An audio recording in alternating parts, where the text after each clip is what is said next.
Hi guys, and welcome back to Honest Pop Culture Reviews. Today's list is going to be a little bit different. We're going to review the new content on Netflix that can be either horror, mystery, or thriller. There's not always that many horror films, so we kind of get our fix somewhere else. And these are going to be from both January and February. These films are rated between PG-13 and rated R. And instead of doing an entire top 5 list, I'm actually going to review all of the new content that came out. I'm going to go through them quickly and fast for you guys, and I'm going to go from worst to best. Or maybe when this is reversed, it would be from best to worst. Let's get started, right? As stated before, these films are new to Netflix, and some of them could strike your interest. That's kind of obviously what I'm going for these lists. And I want you to keep yourself from wasting time if I can, which is why I'm also putting some of the worst films on this list so you guys know to either steer clear or at least what you're getting into. We have a total of 8 films today to talk about, so let's get started on the new horror, mystery, thriller content on Netflix for February and January 2020. All right, let's start off with the worst of the worst, Nightmare on Elm Street. The remake from 2010 is utteral and literal trash. Please, please, please, please, if you have not watched it yet, keep yourself pure of the atrocity that is the Jackie Earle Haley remake that goes with this ultra grungy, bullshitty film. It's not good. Under no circumstances, even curiosity, should you watch the Elm Street remake. It literally spits on Wes Craven's grave before he was even in the ground. No part of it is redeeming. Jackie Earle Haley makes for a terrible Freddy. I'm super sorry, guy. If you have the choice to go between makeup and CGI for burn effects, you're gonna go with the original makeup. Let's go that far, at least. They try to find this false narrative about Freddy being good. There's this implication that the parents murdered the wrong child killer, that he never actually molested or killed any of the children. And then, within the last 10 minutes of the film, they're like, nah, we're just kidding. He really did do all of those terrible things and he deserved to be burned to death. What? What in the hell was even the point of that? Guys, just talking about it makes me angry. So we're going to go on to our next number, Polaroid. The synopsis is a teen's discovery of a vintage Polaroid camera develops into a darker tale when she finds that whoever takes their photograph will die soon afterwards. This is utter trash, guys. I watched this while doing laundry. There were parts of it that were actually a little interesting, but then they couldn't decide if they wanted to actually be interesting with the lore behind it or if they just wanted to be a dumpster fire. And I'm assuming which one you can guess won out, the dumpster fire. It doesn't know what it wants to be. It doesn't know if it wants to be a bad movie or a good movie, so it just lies in the middle like a dead fish. There's this really cool scene when they do try to destroy one of the photographs, and one of the people in the photo actually starts to set a flame just like in the photograph, which is really cool. That narrative was cool, but then it's PG-13, guys. If that has any inkling of an idea of what type of film this is, it tries to be scary, it doesn't deliver. Some of the lore is really cool, but it's buried on top of just really bad kid acting.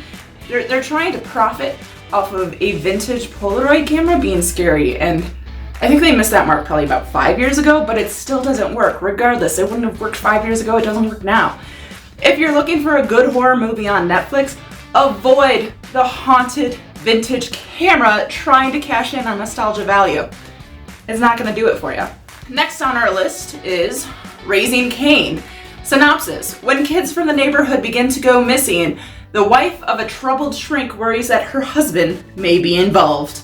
This is a 1992 thriller film starring Judd Lithgow in multiple roles. The plot actually takes place during Valentine's Day, so I understand why they uploaded it around Valentine's Day in February, but overall it is a very 90s film.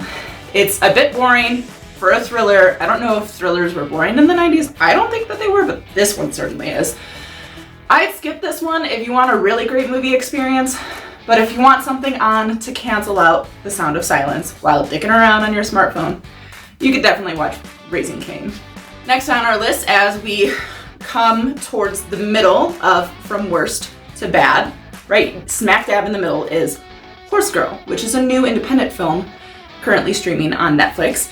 Synopsis: a sweet misfit with a fondness for crafts, horses, and supernatural crime shows finds her increasingly lucid dreams trickling into her waking life.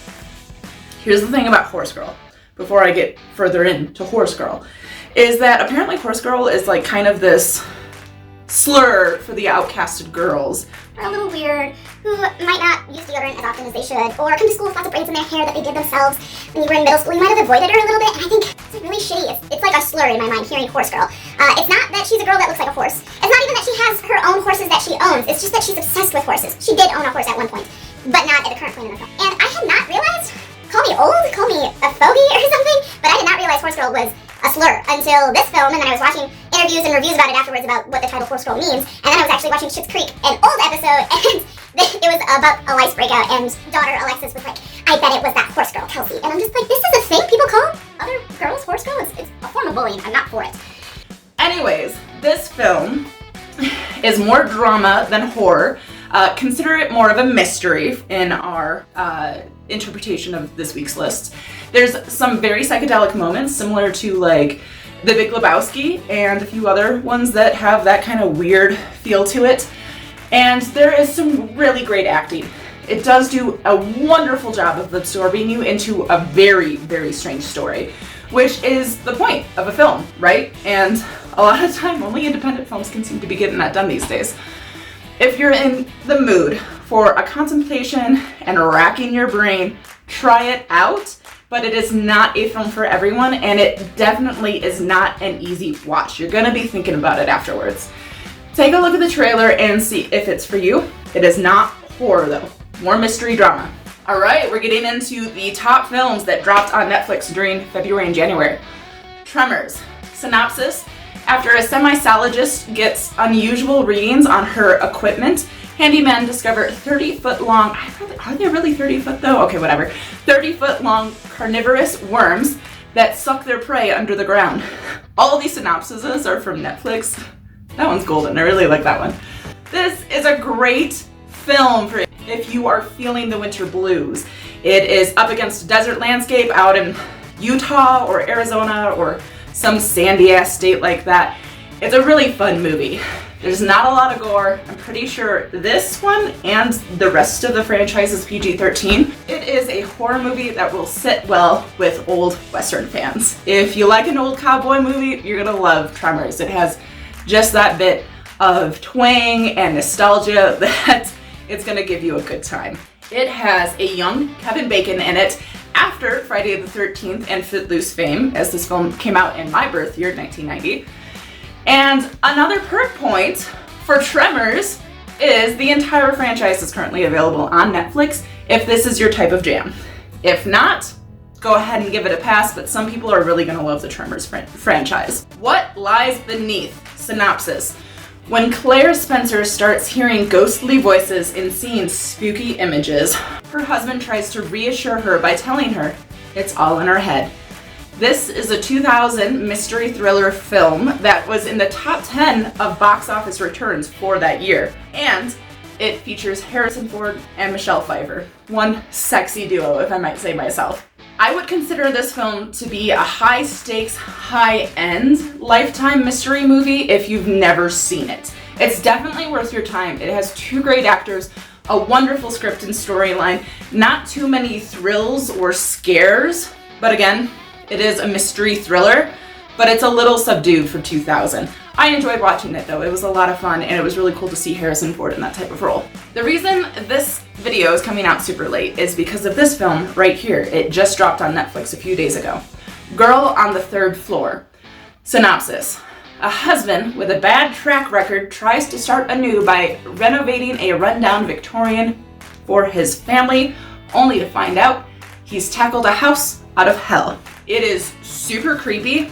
I'm not really sure if they wanted it to be a ghost story, a haunted house, which is kind of like a ghost story anyways, or a mystery, which a lot of haunted house films are kind of mysterious, I suppose. There's parts of it where you are on edge, and parts of it where if you're a recent homeowner, you're like, oh my God, what if something crazy like this happened in my house? What if I found a random attic where people watched down with prostitutes having sex? What would you do? What would you do if you thought you got a great deal on a house like usual and it was really haunted by multiple ghosts? Whew. It's not terrible, but it is probably the best new film offered on Netflix. It takes our 2 spot today. The acting, dialogue, and special effects are all great for this film. It's just it just lacks a little cohesive storyline. It needs a bit of work there. But aside from that, you actually have believable actors in this weird haunted house that starts killing people, which is fun. I'm gonna let you know though, the dog does die. You're introduced to this really great Cooper. He's a German Shepherd. He's super cute. And when you're about 40 minutes in, don't want to see that happen, he chases a marble down into the basement. Mute it, wait for about 3-4 minutes, wait for the cops to come back on screen if you want to glance back. Just avoid that completely though, because I always do it. If I start a horror film and see a dog in the first 5 minutes of it, I immediately go to doesthedogdie.com so I can be ready for that. Because I can watch a person literally get gutted or decapitated, but when it comes to a dog dying on screen, cannot do it, won't do it. So I can't tell you if it's bad or not, because I skipped over that part. Lastly, number 1 on the best of what dropped during February and January 2020 on Netflix streaming content is The Evil Dead. Synopsis: during a stop at a remote cabin deep within the woods, a group of teens begins turning into flesh-eating zombies in director Sam Raimi's cult classic. I am super sorry, I've never read the synopsis for Evil Dead before, and the flesh-eating zombies part just got to me for some reason. I don't really know if they ever actually eat flesh. I mean, they kill one another. But do they eat one another? Answer that down for me down in the comments, because I cannot remember for the life of me out of how many times I have seen the Evil Dead films. But it is a perfect Cabin in the Woods 1980s films if you've ever seen one. Evil Dead is one gory, fun horror ride made by a young Sam Raimi and Bruce Campbell in the beginning of their film careers. The special effects, campy acting, absurd amount of fake blood all make this for the best horror film on Netflix right now that dropped during February. A perk point about Evil Dead being on Netflix right now, aside from a young Bruce Campbell, is that all 3 seasons of the TV series Ash vs. the Evil Dead, which was kind of an intended sequel to the original 1 through 3 film, is actually available on Netflix for you to watch right now. It originally aired on Starz. It really sucks that they didn't go past the 3rd season, but it is a really great TV series. So if you watch Evil Dead for the first time, or you're going down memory road and you're like, you know what, Jackie, I want more Evil Dead, you got Ash vs. Evil Dead all available for you on Netflix. That's been our list. It's a little bit of a lengthy one. Try to get through those really quickly. I hope you guys enjoyed it. You now know from worst to best, or worst to best, what is on Netflix for January and February. I'll meet you guys back here in a week for March. And I want to hear your guys' opinion. What was your favorite on the list? Have you watched it yet? Did I miss some horror that dropped during February that should have been on this list? Holler at your girl. Tell her she missed something, because I want to know. This has been Honest Pop Culture Reviews. I've been your host, Jackie K, keeping pop culture honest.